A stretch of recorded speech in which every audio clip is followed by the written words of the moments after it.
Oke, teman-teman, Kak Vino di sini kembali bersama channel Dr. Med Plus. Ya, kita akan lanjutkan pembahasan tentang vektor. Nah, vektor ini nanti akan cukup banyak menggunakan rumus trigonometri yang mungkin teman-teman di kelas 10 awal belum mendapat dasarnya ya. Makanya kita harus bahas dulu di konsep trigonometri dasarnya. Ya, seperti itu. Nah, trigonometri itu yang kita kenal dengan sinus kosinus ya, teman-teman. Jadi ini dasarnya kita bahas dulu ya. Prinsipnya adalah pada segitiga siku-siku berlaku trigonometri dasar seperti ini. Ya, jadi kalau ada segitiga siku-siku itu ada sisi samping, depan, dan miring. Maka akan berlaku sinus itu adalah depan dibagi miring. Kosinus itu samping dibagi miring. Dan tangen itu depan dibagi samping. Ya, jadi kita akan bicara dengan sudut theta ya, seperti itu. Nah, dari situ nilai trigonometri itu kan berupa sudut. Nah, tapi kita tidak mungkin menghafalkan semuanya. Nah, teman-teman akan diberikan yang namanya sudut istimewa. Nah, itu 0, 30, 45, 60, dan 90. Di sini nilai sinus dan kosinus tangennya teman-teman harus wajib hafal ya, seperti itu. Ini gampang kok, teman-teman. Jadi, sinus itu 0, setengah, setengah akar 2, setengah akar 3, 1. Kalau cos itu tinggal dibalik ya. Nah, kalau tangen itu pada prinsipnya bisa dicari dari sin dibagi cos ya. Seperti itu, teman-teman. Nah, contohnya seperti ini ya. Pada segitiga siku-siku ABC yang siku-sikunya di B ya, AB 12 dan BC 9, tentukan nilai sinus, kosinus, dan tangen dari sudut A ya. Kita akan gambar ya segitiga siku-siku seperti ini. Nah, siku-sikunya di B. Lalu AB itu 12, BC 9. Jadi di sini 12, ini 9. Dengan Pitagoras teman-teman sudah pasti tahu ya, AC-nya pasti 15. Nah, jadi kalau di sini kita anggap ada sudut, ya, maka yang disebut sebagai sinus A itu tinggal depan per miring, demi. Ya. Depannya itu adalah 9, sisi miringnya adalah 15, berarti 3 per 5. Sedangkan kalau cos A itu samping per miring. Sampingnya 12 per 15 atau 4 per 5. Kemudian tangen A. Nah, tangen A itu depan per samping. Jadi depannya itu 9 per 12. Ya, ini 3 per 4. Ini teman-teman ya. Jadi jangan lupa prinsipnya ini adalah samping, ini adalah depan, ini adalah miring. Karena kan ini sudutnya di sini, jadi depannya di sebelah sana ya.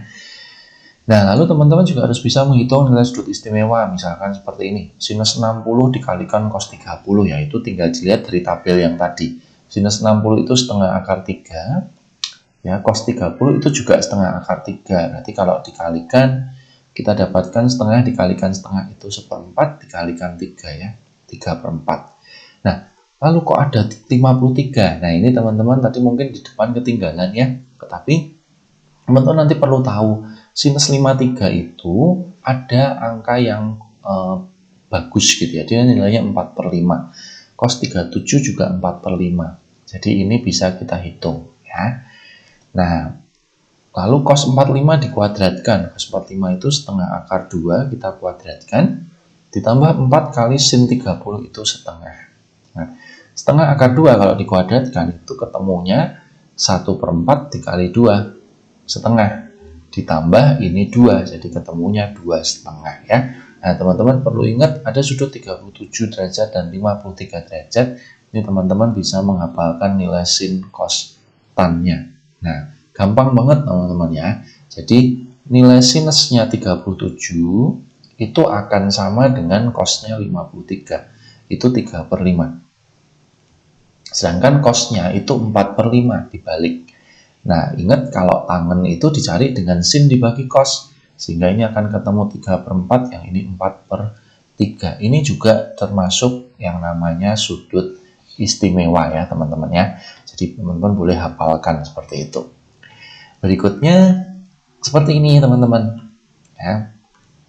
Jika A adalah vektor sebesar 200 Newton membentuk sudut theta 53 derajat terhadap arah mendatar, hitunglah nilai dari A kali cos theta dan A kalikan sin theta ya. Udah teman-teman tinggal masukin aja A kali cos theta itu berarti 200 dikalikan cos 53 derajat.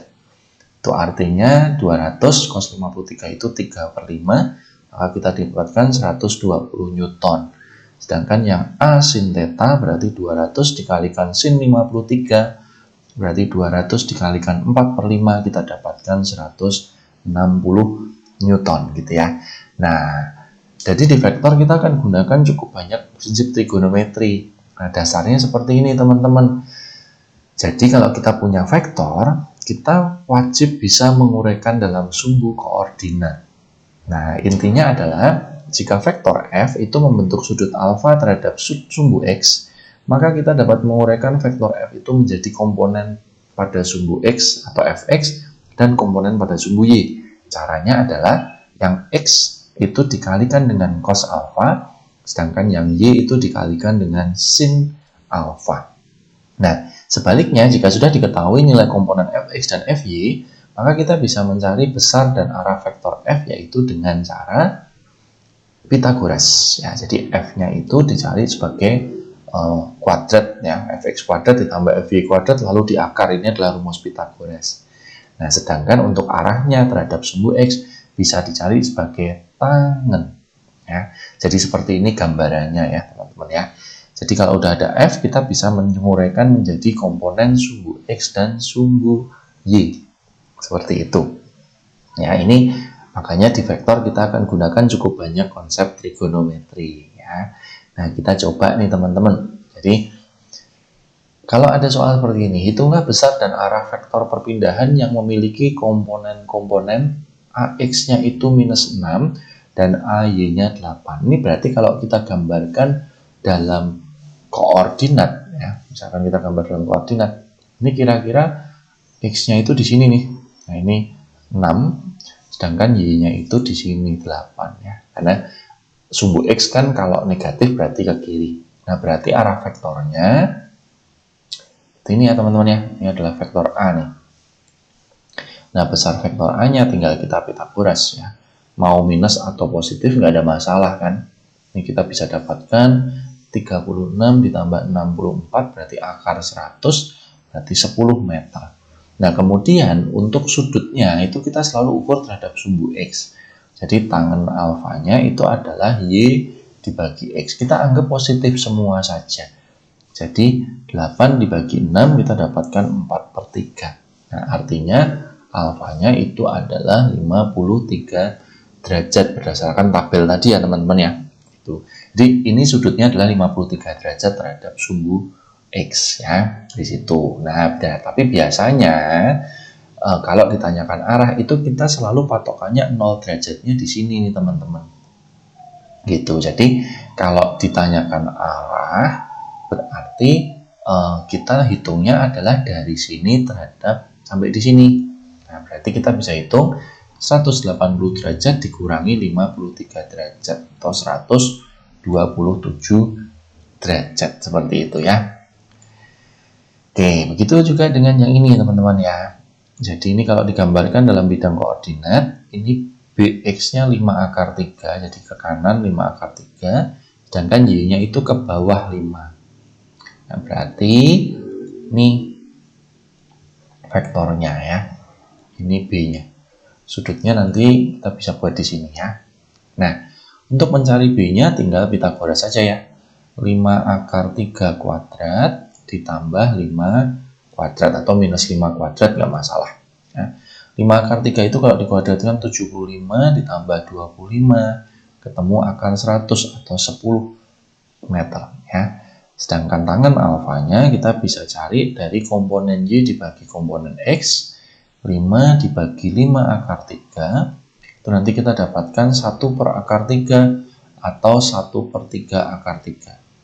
Nah, di sini dari tabel tadi kita bisa dapatkan alfanya adalah 30 derajat. Tetapi ingat-ingat yang namanya arah selalu diukur dari sumbu X positif seperti ini. Jadi arahnya kita bisa hitung sebagai 360 dikurangi 30 derajat atau 330 derajat terhadap 0 ya, karena 0 derajatnya ada di sini ya. Itu teman-teman. Nah, kalau dibalik, misalkan seperti ini, ya, uraikan setiap vektor pada gambar berikut menjadi komponen sumbu X dan sumbu Y, ya, maka kita bisa mungkin dibantu dengan tabel seperti ini. Ya. Ini ada F1, F2, F3 ya. Jadi F1-nya ini 10 Newton, F2-nya 25 Newton, F3-nya itu 15 Newton.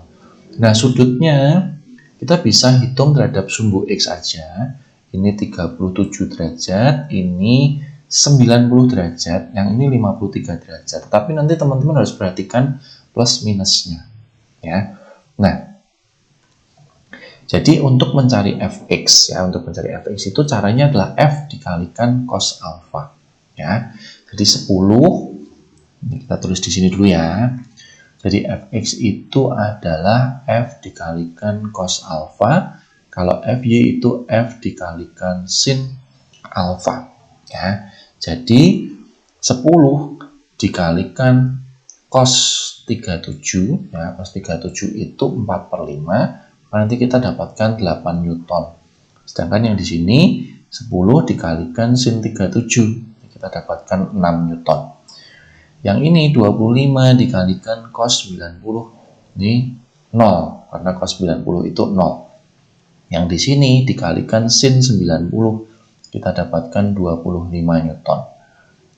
Yang ini 15 kali cos 53. Cos 53 itu 3/5. Nanti kita dapatkan 9 Newton. Yang di sini 15 dikalikan sin 53. Nanti kita dapatkan 12 Newton. Ya, cuman di situ perhatikan bahwa nanti kalau secara tanda ya, di sini kalau kita jabarkan ini akan menghasilkan fx yang bertanda minus kan gitu ya. Situ. Nih, jadi kita menjabarkan seperti ini ya, teman-teman ya. Nah, ya itu teman-teman untuk konteks menjabarkan. Nanti untuk bagian lebih detail kita akan bahas di konsep resultan vektor berikutnya ya, teman-teman ya. Oke, mudah-mudahan cukup jelas dan terima kasih sudah menonton.